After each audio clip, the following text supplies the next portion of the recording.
यहां तक कि मेरी रिया को भी इसने मुझसे छीन लिया। कैसा आवारा आदमी है, अपनी बीवी तो संभलती नहीं, दूसरी औरतों के चक्कर काटता रहता है। डैड मेरे पास एक प्लान है कि अब दीपशिखा के साथ जा रहा है तो क्यों ना मैं ये वीडियो बनाकर अवनी को भेज दूं, बहुत मजा आएगा। सौरभ ने अपनी ठुड्डी पर हाथ फेरते हुए कहा, तुम ठीक कह रहे हो, इसकी वीडियो जरूर बनाओ, लेकिन इस वक्त अवनी को भेजने की जरूरत नहीं है क्योंकि मामला ऑलरेडी बहुत गर्म है। हमें तेल की धार देखकर ही काम करना होगा। तो वीडियो जरूर बनाओ, लेकिन इसे कब भेजना है वो मैं तुम्हें बताऊंगा। नील ने सौरभ की बात मानी और उन दोनों की वीडियो बना ली। हाँ बोलो दीपशिखा, तुम्हें मुझसे क्या बात करनी है जिसके लिए तुम मुझे उन दोनों बाप बेटे के आगे से टेंट के अंदर ले आई हो? देखो, तुम जानती भी हो कि उनके सामने अगर तुम ये सब करोगी तो मेरी शादी पर क्या असर पड़ सकता है। दीपशिखा ने गौतम की बातों का जवाब देते हुए बड़े ही केयरलेस मैनर में कहा, तुम्हारी शादी का जो भी हो, इससे मुझे कोई लेना देना नहीं है। मुझे केवल अपनी शादी की परवाह है और उसके लिए ही मैं तुम्हारे पास आई हूं। अगर तुम चाहते हो कि आगे मैं कुछ गलत ना कर बैठूं तो मेरी बात मान लो। गौतम दीपशिखा से टेंट के अंदर बात करने पर बहुत ही अनकंफर्टेबल महसूस कर रहा था क्योंकि उसके दिलो दिमाग पर तो केवल अवनी का ही राज था। उसने दीपशिखा से कहा, अवनी प्लीज मेरी बात समझो। दीपशिखा ने जब गौतम के मुंह से खुद के लिए अवनी का नाम सुना तो वो गुस्से से पागल हो गई और चिल्ला पड़ी, अवनी अवनी अवनी, आखिर ऐसा क्या है उसमें? ना शक्ल है, ना अकल है, ना पैसा है।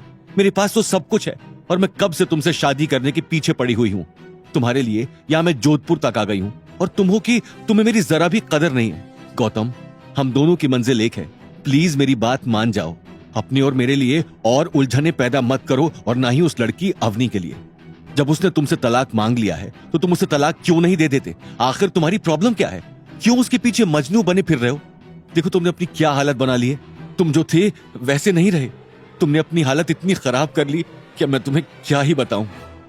ऐसा बोलते हुए दीपशिखा की आंखों से आंसू निकले और वो उन्हें पोंछने लगी।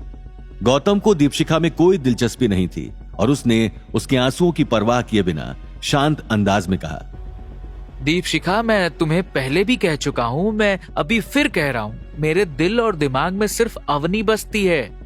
उसके अलावा कोई मेरे दिल पर हुकूमत नहीं कर सकता। तुम चाहे जो भी समझो, जो भी करो। दीपशिखा ने गौतम को वार्निंग देते हुए कहा, देखो जो भी हो रहा है वो ठीक नहीं हो रहा। वहीं बाहर खड़े नील को अंदर ही अंदर कुलबुलाहट हो रही थी कि गौतम और दीपशिखा अकेले में क्या बात कर रहे होंगे। तुम्हें क्या लेना देना है अंदर क्या हो रहा होगा?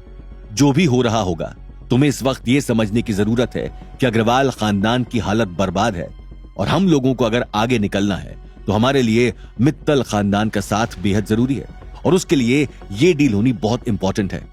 आखिर तुम अग्रवाल इंडस्ट्रीज के आने वाले CEO बनोगे और तुम्हारी ऐसी हरकतें हैं। मैं तो तुमसे बेहद परेशान हूं। 24 घंटे तुम्हें लड़कियों के सिवा और कुछ दिखता नहीं है। उनके साथ पड़े रहते हो, उनके चक्करों में उलझे रहते हो। अरे मैं इस गौतम को बोल रहा हूं, तुम कौन से कम हो? तुम्हारा भी तो यही हाल है, या हो सकता है इससे भी खराब हाल हो। नील ने सौरभ के ऊपर चिल्लाते हुए कहा, प्लीज डैड बस कीजिए। मैं यहां आपसे गौतम की बात कर रहा हूं और आप मेरे ही पुराने कच्चे चिट्ठे खोलने लग गए हैं। मैं इसे बर्दाश्त नहीं करूंगा। अगर आपको समझ नहीं आता तो मैं अपना टाइम आप पर फिजूल में खर्च नहीं करूंगा। और आप क्या अपने आप को इतना पवित्र दिखा रहे हैं? मेरे साथ बॉडीगार्ड से आपने क्या हाल करवाया था जानते भी हैं?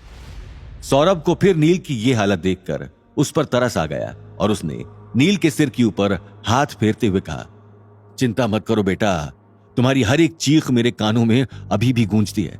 इसी का बदला लेने के लिए तो मैं ये सब चालें चल रहा हूं। लेकिन मैं तुमसे रिक्वेस्ट कर रहा हूं कि प्लीज इस वक्त बहुत ही सीरियस मैटर है, तो तुम अपनी ओछी बातें बीच में ना लाया करो।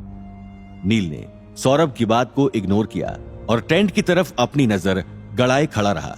सौरभ की भी नजरें सिर्फ टेंट पर ही थीं कि कब दीपशिखा वहां से निकले और कब वो उसे अपना मोहरा बनाए।